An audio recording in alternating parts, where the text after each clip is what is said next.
Beaucoup d'utilisateurs d'Illustrator négligent l'intérêt de la palette Aspect. Si elle ne semble montrer que la présence d'un fond ou d'un contour d'un objet, elle cache pourtant de très belles fonctionnalités. Cette vidéo a pour but de vous montrer les nombreuses possibilités d'effets qui peuvent être visibles et édités par l'intermédiaire de cette palette Aspect. Je sélectionne le carré et sélectionne la couleur de fond dans la palette d'Aspect.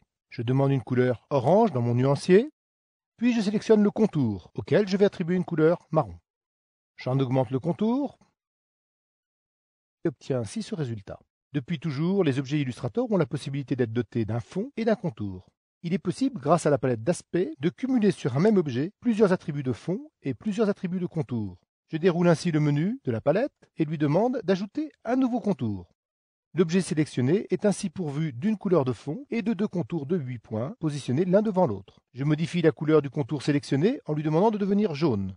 Ce contour, doté de la même largeur que le précédent, le cache complètement. Je vais donc demander de décaler ce tracé par rapport au second. Illustrator propose deux menus, le menu filtre et le menu effet. Vous trouverez dans ces deux menus beaucoup de fonctions similaires, mais la particularité du menu effet est que les actions apportées au tracé seront toujours rééditables à volonté. Ainsi, je vais demander à ce tracé sélectionné d'appliquer un effet du menu Tracé Décalage. Le décalage de 10 points, je vais cocher la case Aperçu pour visualiser le décalage du contour par rapport à son tracé d'origine. J'augmente cette valeur sur 20 points et vous remarquez bien que seul le contour sélectionné se décale. Je valide et constate dans la palette d'aspect que le décalage s'applique exclusivement à ce contour. Je sélectionne maintenant le deuxième contour, mais lui demande de passer un effet de décalage, mais cette fois-ci avec une valeur non pas de 10 points, mais de moins 10 points. Je coche la case d'aperçu pour visualiser le décalage à l'intérieur du tracé. Nous allons maintenant ajouter à ce tracé un second fond. Pour cela, je déroule le menu et je demande « Ajouter un nouveau fond ». Ce fond se trouve positionné entre les deux contours. Je vais maintenant sélectionner ce fond et le décaler derrière le contour, afin de permettre de le visualiser. Je modifie maintenant la couleur de ce fond et lui demande de subir également un effet de décalage d'une valeur de moins 30 pixels. L'aperçu. OK. Vous pouvez constater la réduction du carré à distance égale du tracé d'origine. Jetons rapidement un coup d'œil sur le mode tracé. On ne visualise en réalité qu'un seul unique cœur de tracé.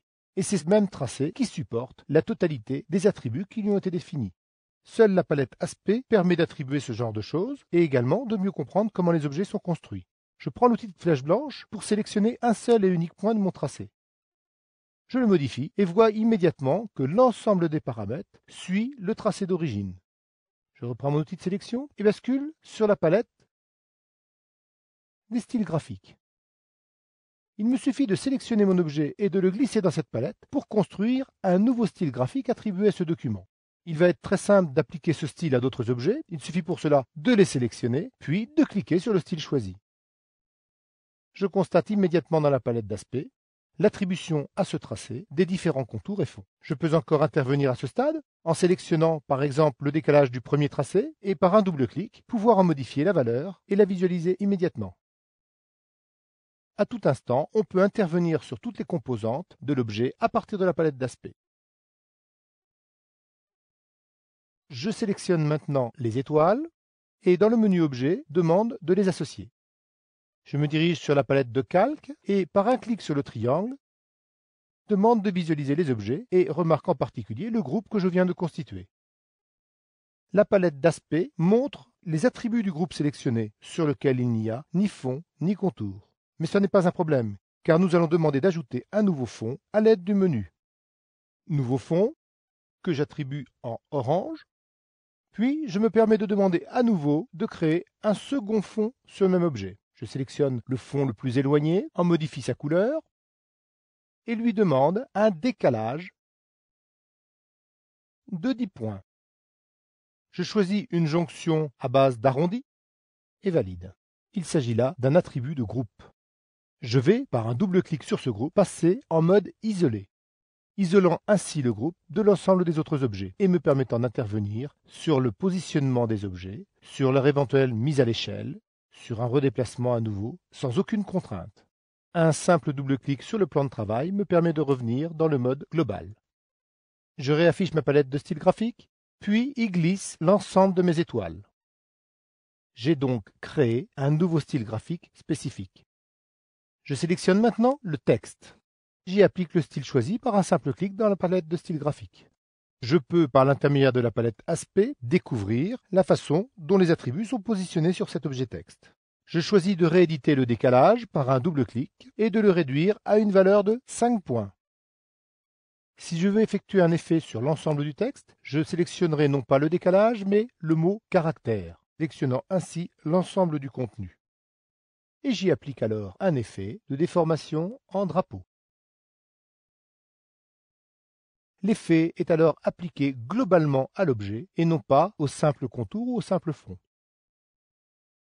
Je poursuis en appliquant également un effet de Photoshop, comme par exemple un flou gaussien. Visualisation à 3 pixels par exemple, me convient et je valide. Ce que vous voyez ici est du vecteur Illustrator, comprenant un second fond, un flou gaussien et un effet de drapeau. Notez que l'on peut encore à ce stade librement sélectionner le texte et le modifier. Avec une bonne maîtrise des aspects, des calques et des styles graphiques, vous allez produire beaucoup plus facilement.